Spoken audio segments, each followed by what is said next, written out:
My name's Ella. I use she, her pronouns, and I am a junior at Tufts University studying sociology. And about a year ago, I remember I had this like really big realization. Like, I think it was like in the shower one morning, literally, and I was like, wow, if our country doesn't drastically change the way that we're addressing the climate crisis in the next like few years, I feel like I don't want to have kids, and I'm afraid that that so much of our future will be defined by the climate crisis. So I made the decision a year ago to take a year off of school, and rather than just accepting this reality, to really fight to change it. I worked 5 different election cycles in 4 different states in 2020, going all over to elect Green New Deal champions at every level of government. And I learned a ton, I grew a ton through this experience. Before that, I was involved with planning climate strikes, mentoring students who are leading climate strikes on their campuses across the country. And I've been really, really involved with Sunrise Boston, especially in our political team. So that's a little about me, and I will get into it. So when I first learned about climate change in elementary school, middle school, high school, I learned about it in sort of this frame of somewhere there are these polar bears and they're really suffering, and there are some ice caps melting, and we should be worried about this. And to be completely honest, I didn't really care. And I love polar bears, like no offense to polar bears, very cute. But at the end of the day, like we were, if you're my age, we were growing up in a time where Trayvon Martin had been killed, Eric Gardner had been killed. We saw a huge economic recession. We saw the Sandy Hook shooting, the Pulse nightclub shooting. Climate was not really on my mind when it was presented in this way of animals and nature. And what really changed that for me, moving forward to my sophomore year of college, was joining Sunrise and hearing climate change presented in a completely different way that really changed how I looked at the issue. So I went to my first Sunrise meeting because my friend Olivia was starting a Sunrise Hub at my school at Tufts. And I went, to be honest, in the way that you might go to like your friend's orchestra concert, even if you don't really like classical music, to go to sort of support them and cheer them on, but left with a really, really new understanding of climate change that I was really grateful for, and really, really changed a lot of how I approach the advocacy work that I do. And there were a couple key points that I really wanted to emphasize that I think make Sunrise's approach to climate justice really powerful. So the first is that climate change is a social justice issue. It's not just about nature, animals. It is an issue that affects people and affects people now. Not only that, but it doesn't affect people equally. It disproportionately affects Black and Indigenous people of color, low-income folks, people at any intersection of marginalization. We all have a shared stake in fighting for a livable future. Second, fossil fuel billionaires are buying off our politicians on every level of government. I think this was really important for me in my advocacy, moving beyond a view of individualism, where thinking that like me recycling and me driving electric cars is going to stop climate change, to how can we address the larger systems of power that are underlying our reliance on fossil fuels. And last, and I think this perhaps is the most important, we have the power to win a Green New Deal. I think another reason it took me so long to get involved was it felt like this huge and overwhelming issue. I had no idea how we were supposed to address this huge crisis that had been sort of handed to our generation. But Sunrise provided me with a really clear theory of change and showed me how much popular support there is for a Green New Deal, as well as the path to achieve it. So I want to go through these points. And also something I'll also say, because it is always very weird to be talking on Zoom and not getting reactions. So I would encourage people, if you like just want to share any reactions in the chat. A practice we use in Sunrise a lot is putting plus signs in the chat when there's something you agree with. Oh, I just put that to people in the waiting room. It's fine, like that. And in general, like just responding in the chat when there are things you agree with, and you can also feel free to ask questions throughout. But yeah, I'll start with this point. Climate is a social justice issue. And this is really, really critical, and what motivated me to get involved. Moving our analysis from this perspective where we're thinking about polar bears and like those swirly little light bulbs, to let's actually talk about how this is affecting people. So I learned about this term climate justice, and that's the recognition that climate change disproportionately affects marginalized communities and exacerbates existing inequalities. So let me go into that a little further and break that down. Does anyone recognize the image in the top right of this slide? You can put it in the chat if you do. So this is an image that was circulating on Twitter recently, and it was from Houston, Texas. And this was showing in the recent winter storm that we probably all remember really hit Texas, caused massive power outages. This was showing how different communities were disproportionately impacted by the event. And I think it's a really good way of illustrating that when climate disaster strikes, all communities are not hit the same. So what we see in this picture is the city of Houston, and specifically we see the business district of Houston, where wealthier and whiter populations live and work. And during the storm, that was the area that maintained power, whereas the surrounding communities, as you can see, are completely blacked out. Here in Boston, or I'm in Boston, yeah, like here in Massachusetts, we see these issues as well. So this picture on the bottom is a picture of Chelsea, Massachusetts, neighborhood of Boston that is majority people of color, majority working class. And the past few summers, which have been some of the hottest summers on record in Boston, we've actually seen that in communities like Chelsea that don't have as much green space and are really densely populated, on average, they're about 4% hotter. And this has enormous implications for asthma rates, for health conditions, for just being able to survive these hot summers. And that's not to mention that there is a long history of polluting projects being placed disproportionately in communities of color. So I think it's really important to start our analysis of climate change by looking at climate justice and how this is an issue that disproportionately is affecting communities of color. And it's not this far off issue for our children's children's children. It's happening now. And I have a short video I wanted to share from Rihanna Gunn Wright, who's one of the co-authors, or sorry, is the lead architect behind the Green New Deal. And I think she does a really good job of explaining why we need a climate response that incorporates all these different crises we're facing, the crisis of white supremacy, the crisis of income inequality, and how it's important to address all of these at once through legislation like the Green New Deal. So one of the main criticisms that we get with the Green New Deal is that people support our vision on climate, but they think that it's a progressive wish list. It's just a way to smuggle in progressive priorities into what should otherwise be a climate bill. That criticism, though, belies a fundamental misunderstanding of what causes climate change or how to address it. So my response to that criticism is threefold.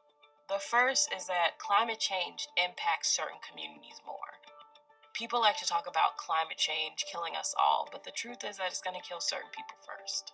And those are the folks on the margins. These are the same people who live near coal-fired power plants. These are the same people who are living in areas with high levels of air quality violations. So these are the same people who have allowed us to maintain our reliance on fossil fuels so long, and to ask them to pay for the green transition, for that to be built on their backs too, is immoral. The second reason is that income inequity and the climate crisis are deeply linked. There's a growing body of evidence that shows when you have more income inequality, you actually have higher emissions. The third reason is that we need power in order to pass any climate legislation, much less something as big as the GND. I've spent my life working for low-income communities. And so what I understand really deeply is that folks, particularly working class people of color, do not experience climate change in the very lofty ways that we talk about as degrees of warming or emissions and emissions reductions. They experience it as economic loss, the loss of a home, right, to flooding or fires, the loss of a job because industries have to switch, and on a very personal level, especially when it comes to health. And so for people to really care about climate, we need to be able to talk to them. We need to have legislation that addresses the effects of climate change that they're most worried about. Otherwise, these folks are going to continue to see climate as an elite issue that's somewhere far off that they don't have to deal with. So we have to not only talk about the crisis like it's urgent, we have to create policy that reflects that urgency. We're trying to do something unprecedented. Yeah, so hopefully that helps a little bit to illustrate some of these things that I'm talking about. We see the effects of climate change manifesting in all these different people don't necessarily think about when we're having these lofty discussions about degrees of warming, about carbon emissions and greenhouse gases. It looks like health impacts on communities of color. It looks like pollution. It looks like so many of these different impacts that we don't always think of. Okay, so the second thing that really was different for me coming into Sunrise, and what really like helped me to learn more about the true cause of climate change, was that fossil fuel billionaires are buying off our politicians. So if you look at this chart on the left, this is really, really wild. This is spending in the 2016 election. You can see the Democratic Party, the Republican Party, and then not another party, but the Koch network, which is the Koch brothers, and who have enormous, enormous stake in fossil fuel and are one of the biggest promoters of fossil fuel. So the fact that the Koch network is spending nearly as much as the Republican Party in our politics is a huge, huge issue. So decades of corporate lobbying and deception by fossil fuel billionaires has resulted in our government's perpetual inaction on the climate crisis. It's not that there's a lack of will among constituents and voters to address climate legislation. In fact, it is one of the defining issues for voters. But when we're in this current model, corporations are not held accountable for the climate crisis. Our politicians are being incentivized to loosen restrictions on corporations. So that leaves us to try and mitigate the climate crisis through small individual things like recycling, driving electric cars, while literally there are 100 corporations contributing over 70% of global carbon emissions. So there's a really drastic difference here in the way that we are thinking about climate change, and it's really important to consider the power dynamics that are at play. And then lastly, like I said, youth have the power to win the Green New Deal. And again, I think coming into climate advocacy, it often felt really hopeless, to be honest. It's a really large and scary issue, and for so long I had this feeling that like the more I looked at the climate crisis, the more I would like feel guilty and feel like I wasn't able to do enough, and I could feel like I could spend my whole life recycling or like trying to do these small things to end the climate crisis and still get nowhere. And that was super overwhelming and did not make me want to get involved. So, and I'm seeing some resonance for that in the chat. I'm seeing a lot of people maybe felt similarly. So here's the thing. We can win a Green New Deal by building people power and political power, and we have seen that in action over the past few years. So what I mean by people power and political power, we have majority support for climate legislation in the United States, but most of those people don't act on it. By activating passive supporters of climate legislation and climate change mitigation, we can have a huge impact. So building people power is all about talking to people in our communities, giving them ways to plug in, showing them that by going to a climate strike or by lobbying their politicians, by doing creative actions and talking to their neighbors about climate change, we can build this huge movement that cannot be stopped. And then the second part is building political power. So in Sunrise, we endorse candidates who stand for a Green New Deal and the values that we stand for. And not only do we elect those people, we then hold them accountable. We have an ethos of no permanent friends, no permanent enemies, and holding politicians accountable to standing for a Green New Deal is a huge part of what we do. And it has been really, really shocking to see over the past few years the impact we have made. So when I first joined Sunrise, one of the first things I did was organize for a climate debate, for the Democratic Party to hold a climate debate, because in 2016, climate change was not mentioned in any question in any of the Democratic or Republican debates throughout the whole presidential cycle. So we were like pretty much begging our politicians just to mention climate in the presidential debates. Fast forward now to 2021, we've had the president, we've had the Senate majority leader say that climate is among their top priorities, and we've seen an enormous, enormous shift. So I think we often talk about climate in a very doom and gloom way, and while it is overwhelming, it is really important to see that we have had an enormous role in shaping the legislative priority on climate, on changing the approach from things like carbon taxes and things that haven't had a huge impact to transformative policy like the Green New Deal. And we see politicians all across the country running on a Green New Deal and making it a top priority. So that is something that is really, really exciting. That is something that has happened because of Sunrise and many allied movements for change and should not be taken for granted.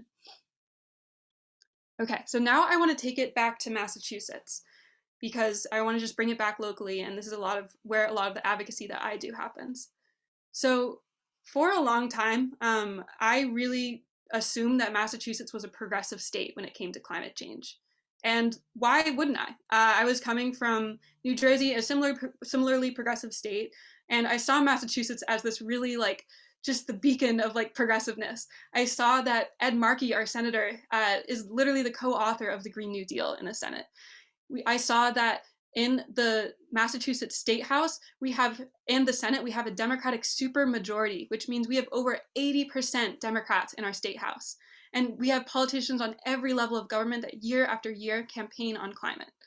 And then lastly, we see that constituents really broadly support climate change. So this is a poll from Mass Inc. That asked voters how Massachusetts should act in response to climate change.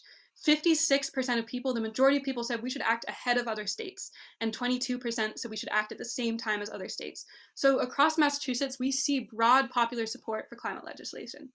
So imagine my surprise when I learned that in our sweet, good state of Massachusetts, we are not on track to get to 100% renewable energy until 2090. And not only that, Massachusetts has gone the past 12 years, up until this legislative session in 2021, we went the past 12 years without passing any comprehensive climate legislation in our state house. And that is really crazy. If you're my age, like that is literally half of our lives that Massachusetts has gone without passing any comprehensive climate legislation. And so what gives, right? We know, again, that we have a national delegation that does really care about climate for the most part. We see that the majority of constituents support climate legislation, and presumably they're electing people who also support climate legislation. So something is obviously happening here that is making it so that the constituents are not being able to influence what's happening. And there was a recent Brown study that came out that's actually showing that the lack of transparency in the Massachusetts State House is one of the leading factors that has contributed to our perpetual inaction on the climate crisis. So just to back up for a second, if people aren't as familiar with State House politics, that is totally understandable because they are very not transparent and confusing to understand. So, and that is very much by design. So here's a little breakdown of how the state legislature works. And it's obviously a simplified version, but in general, a state legislator will file a bill. That will go to a committee where sort of the details of the legislation are hashed out. Once the committee approves it, it'll go to the Senate and the House, the state Senate and the state House. And it has to be passed in both those bodies before the governor signs it into law. That's just on a basic level. And where we see a real lack of transparency in particular are in these committee votes and in the House of Representatives. So Massachusetts has actually been rated as having one of the least transparent state houses in the country, and I was really surprised to learn this. And what this means on a practical day-to-day basis is that most of the time, we don't know how our legislators are voting. The people that we elected to represent us, we actually have no way most of the time of knowing how they're voting on the key legislation that is dictating our lives. And obviously that is a big problem, right? So we have politicians who year after year can campaign on climate. They tell us that they're climate champions and that they're running on a Green New Deal. And then as soon as they get to their committees, they can vote down climate legislation. And we have no idea. Without constituents being able to hold our elected officials accountable, our elected officials are more accountable to parties like the Speaker of the Massachusetts State House and to corporations and wealthy donors that fund their campaigns than they are to the people. So they're accountable to corporations who, if you look at this graph, which is also from the Brown study, we see that the vast majority of individuals who are giving testimony in committees supporting climate legislation are in favor. 90% of public testimony delivered in Massachusetts legislative committees on energy and climate change are in favor of climate legislation. So why is it that these tiny little utility and real estate and heating oil, these ones are the ones that are controlling our politics? Corporations have really unprecedented access to our state house that we as constituents don't have. And the Speaker of the House has an enormous amount of power too. So not only does the Speaker of the House determine a lot of the legislative proceedings in the House, he also determines everything from where our legislators' offices are, how many aides they're given, what their Like he's determining what their salaries are, what their leadership positions are, if they have any leadership positions, what committees they're on. And the result of that has been that our legislators are more accountable to the speaker and to corporations than to their constituents. In fact, in the past decade, there has not been a single vote on the floor of the state house that has not gone exactly the way that the speaker wanted. That is not really democratic, in my opinion. But the good news is that Act on Mass and Sunrise Boston have launched this Transparency is Power campaign, which is returning power in our state house to people and fighting for a transparent government that is accountable to constituents. And we've had really, really enormous support. So we've seen that we've seen over 3,000 people in over 150 districts across Massachusetts join us in lobbying their state representatives for a more transparent state house that makes committee votes public, that allows adequate time for advocates and legislators to read bills, and lowers the threshold for votes to receive a roll call and for votes to be published on the State House website. So we've seen our demands be endorsed by the Boston Globe editorial board. We've had really successful protests, and we've built an enormous amount of power. In fact, we built so much power that the Speaker of the House actually became afraid of us and pushed the vote on the rules of the legislative session, which normally happen at the beginning of the session so they can have rules, to July. We've had a really, really powerful campaign, and this is all to say that when we're talking about how we're going to win a Massachusetts Green New Deal, it is really, really critical to think about how transparency plays into that. And yeah, I see a comment in the chat. Salem's Mayor Kim Driscoll did write a really, really incredible op-ed about why it's time to have more transparency in our state house. And I would definitely encourage you guys to check that out, because as many city legislators know, our city government is much more transparent and has much higher standards of transparency than our state government, and that's a huge, huge issue. So to recap, we will win a Massachusetts Green New Deal by building people power through protests, education, and advocacy, by continuing to grow our bases to educate people about climate justice and why climate is a social justice issue that affects everybody. We'll advocate for bills and build political power that fulfills the goals of the Green New Deal. And 3, we will build the conditions necessary to win a Green New Deal, a state house that is transparent, accessible, and accountable to constituents. And I wanted to end with this really beautiful video from a coalition that Sunrise is a part of, the Renew New England Coalition. And I wanted to end with this because I think I'm just talking about a lot of like problems in our state house and all these big issues we're up against, and I think it can become really hard to sort of envision what it is we're fighting for. And I think this video does a really good job of that. So let me play that. Picture this with me. On the other side of this pandemic, we wake up to a new New England. A wave of crises made it clear we couldn't sustain the old normal that had left so many of us behind. So we finally built an economy that works for everyone. We got here because we made a detailed blueprint for the future, and we organized a historic grassroots coalition to pass it into law. But none of this was inevitable, because for too long, we weren't the ones drawing up the blueprints. This is Bay City, 5.9 million square feet of development that will go up on the shores of my neighborhood in Dorchester. Right now, it's just a blueprint. The future of this place hasn't been decided yet. In one future, local organizers force developers to build affordable green housing that brings thousands of good union jobs directly to my community. But next door, I see the other future of Bay City. Another luxury development that profits by ignoring my community's needs and pricing my neighbors out of their homes. Across New England, communities like mine struggle to survive in a world that we didn't design. A few investors profit while whole neighborhoods go without. Our future has to come from ordinary people like you and me.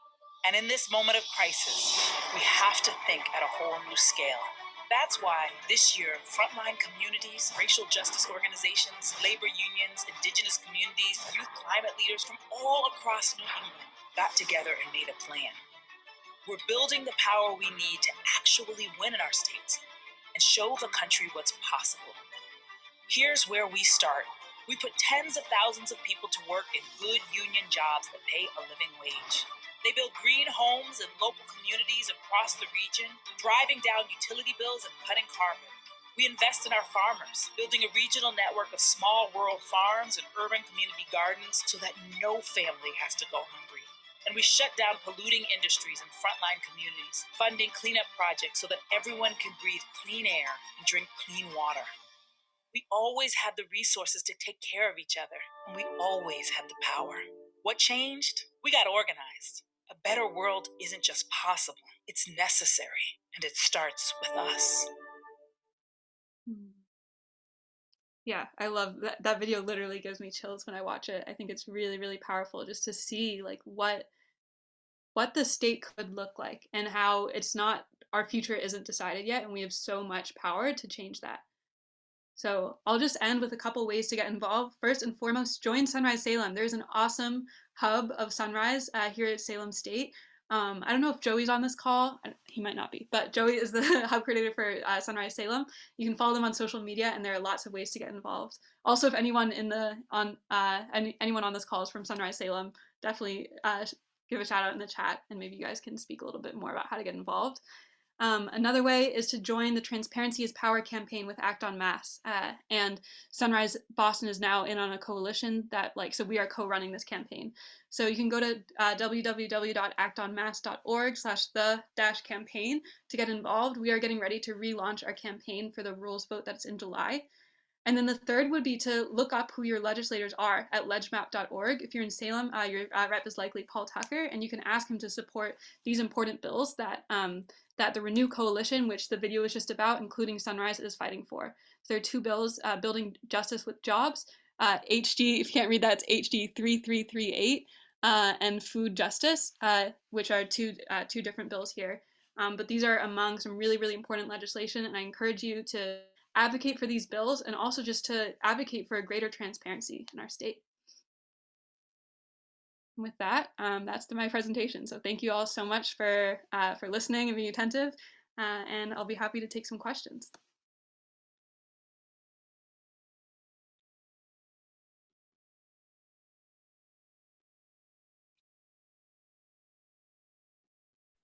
Hi everyone. So yeah, if anyone has any questions, they can just put those in the chat and we can read them out loud to have Ella answer them.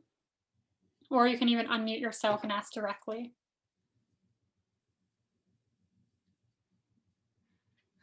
I might just make a comment, Ella. Just really enjoyed your presentation. Really enjoyed it.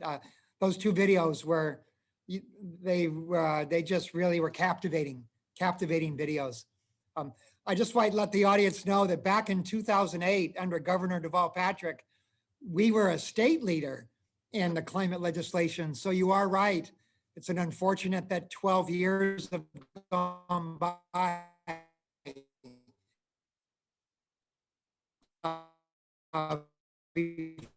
Was a year, but that was 12. So change is needed.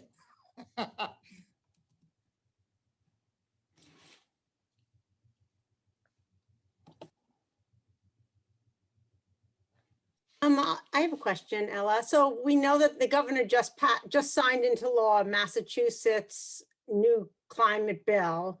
How does that intersect or support the work that you have been doing with Sunrise and the other organizations you're involved with? Is this something you're excited about, or do you feel like you got the next best thing? What are your thoughts on it? And what should we, great question. ideal, what should we still do to make it ideal?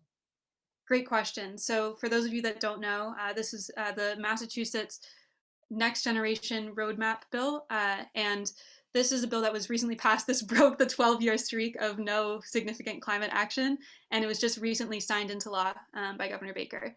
So the way I see this bill, I'm really excited that finally, we have some legislation. I think it has really, really strong environmental justice language, and that is something that climate advocates were really pushing for, and I'm glad that those remained mostly intact in the final version of the bill. I was disappointed to see, I think that, like I said, this bill still only gets us to 100% renewable energy by 2090. So it gets us to net zero carbon emissions by 2050, which means it's sort of offset, but it's not ending our reliance on fossil fuels until 2090. So I see this as partly hopeful. I'm glad that we are finally breaking this streak of inaction, but at the same time, it is not sufficient, and we need to continue fighting for legislation that will address the climate crisis on the scale that science and justice are demanding. Thank you.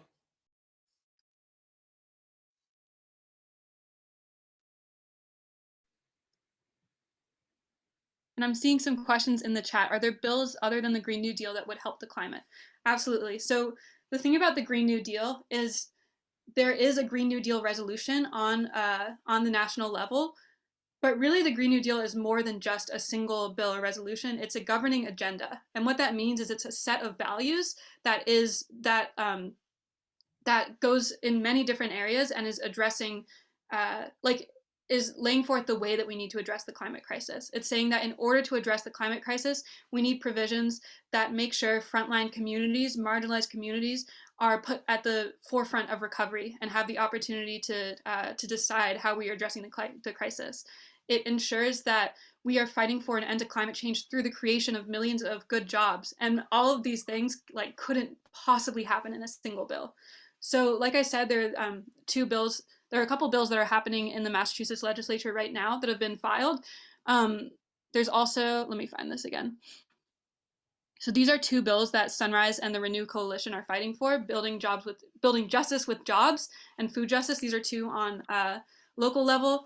There's also a lot of advocacy right now on a national level happening around the Thrive agenda, which is a lot of the values of the Green New Deal put forth into more specific bills and plans. So I'd definitely encourage you to check out the Thrive agenda. And then I see, yes, and thank you, Smith, for dropping the Mass Renews link. I see a question from Molly: how do you not get discouraged with this work? This is huge. And to be honest, there are times where it's discouraging. I think overall, what keeps me grounded and hopeful is seeing the popular support that we have for climate legislation. I think it's been critical to, in my sort of journey to climate activism, going from feeling kind of all right, this is overwhelming, there's no way we can address this, to seeing how many people, especially young people, are on our side and are fighting for climate justice. Knowing that some days I might be feeling discouraged, I might be feeling burnt out, but that there's going to be someone else who will take up that mantle and that we can fight together for a livable future is really huge. And I think being in a part of a community like Sunrise Boston or Sunrise Salem, is also really critical to maintaining encouragement. And I guess the other thing is just, seeing this, I think when you have a clear analysis of what the problem is, seeing this huge gap, I see what's possible, especially in Massachusetts. I see what's possible when we have so many constituents who are really, really demanding climate action. And there's such a small thing in the way of that, which is we just need to know how our legislators vote. We just need to have transparency. And knowing that if we can sort of shift the way that our government is working, we can win these things, allows me to see the hope. And I guess the last thing I'll say, I remember I had a good conversation with a friend who was doing a lot of criminal justice work. And after taking a criminology class, I went to him and I was like, man, this system is so messed up. And I don't know how you do this. It must be such discouraging work. And he told me actually, I have a lot of hope for the criminal justice system and I see the ways it can change. And he was like, that's so funny because I actually feel that way about climate. And I think a lot of the times when you're on the outside and you're not doing the day-to-day work, you feel less hopeful because you don't see all the ways in which it's starting to shift. You don't see the ways things are changing and you don't feel the power of what it looks like to get involved and know that you are having an impact. So I would encourage you to if you're not involved yet, I think just finding somewhere to start can be really, really powerful, and making sure that you have a community around you who also really supports climate justice. Great question, and a really, really important one. Awesome. And yeah, that actually leads into another question that was sent in the chat. Since there's a lot of information to process and study up on, and for someone who is new to the climate justice world, what would be the best thing to start with first in wanting to contribute to making change? So kind of that first step. That's a great question. And I know, it can be so overwhelming when you first get involved. I would say, I as a completely unbiased person who is heavily involved in Sunrise, I think Sunrise can be a really great space for people who are just coming into climate activism. And it's a really welcoming space. I found that I think Sunrise provides a good space for people who are engaging with this issue for the first time. I always felt really intimidated, like not really knowing enough to get involved. And I think part of that, is just starting to put yourself in communities and put yourself out there and opening yourself up to learning from other people. And I think a big part of Sunrise's value system is you don't need to be an expert to get involved. And that is really critical because oftentimes young people are not experts and that is fine. I think for so long, I felt like I wasn't smart enough to get engaged. I didn't know enough. And when we are able to get beyond that and put ourselves out there and say okay, I might not know everything, but I know my personal experience. I know that I am afraid of the climate crisis. What can I do about it? And going to organizations like Sunrise who are really welcoming to people who haven't engaged with this issue before, I think that can be a really good way to start getting involved. Awesome. Thank you so much, Ella. So at this point, we're going to transition into the next part of our event today, which is actually gaining skills and specific tools that you can use when advocating for change, for social or for climate change or any issue. But first, I'm just going to send a link in the chat for a survey just for you all to remember to fill out. I'll send it again at the end. But just to introduce myself, so my name's Sam. I work in the Center for Civic Engagement here at Salem State. I'm the graduate assistant, currently studying higher education, Master's of Education program at Salem State. Cool. And so just to get started, so as we kind of mentioned, there is a lot that goes into successfully organizing for a cause. So today we just wanted to give a couple tactics that you can use when advocating for climate justice or another cause that you care about. And then after this brief overview, we're going to split up into breakout rooms just so that you can have smaller group discussions about how you can actually use these tactics to advocate for change and just reflect on all that you heard today. So just to get started, I just like to put out there, kind of as Ella's mentioned, that the problems can be complex. Climate justice, climate change, there's so many facets to it, which can make it seem overwhelming. So when advocating, you do want to try to focus on, have a simple and specific goal that you're trying to make. So whether this be a specific bill or law you're trying to support, or a specific policy or practice you're trying to change within the state or within a company, just taking it kind of one step at a time in your advocacy, and then continuing to have that huge impact that you'd like. And then, so yeah, after you learn more about a cause, which you heard a lot about climate justice and all the facets of it today, the next step is actually figuring out, what steps you want to take, which tactics you might want to use to advocate for the change you want to see. So some of the tactics you can do on your own, but campaigns are always more impactful with the more people you have involved. So this doesn't mean that you have to gather a group of people all by yourself. See what relevant organizations like Sunrise or other environmental organizations are already doing and how you can participate in those. So yeah, these are kind of an overview of the ones that I'll mention today: grassroots, visibility, media, and then working with decision makers. And you can feel free to send questions in the chat at any time too. I'll try to keep a monitor of that. But yeah, so the first one is grassroots. So this was mentioned, this word was thrown a lot today. The presentation around how Sunrise and other organizations they work with are really grassroots organizations. And so what this means is grassroots are really tactics that help demonstrate that there is a broad support for the cause or a campaign. It really just shows that people support this, people want this change to happen. And the more people that you have involved in showing that they support this, it adds credibility to your group that leaders or decision makers should take you seriously. Also, it just adds awareness about the cause that you're advocating for, because the more people you talk to, the more people will become aware about the issue. And it could actually lead to access and influence with decision makers. So if you think about it,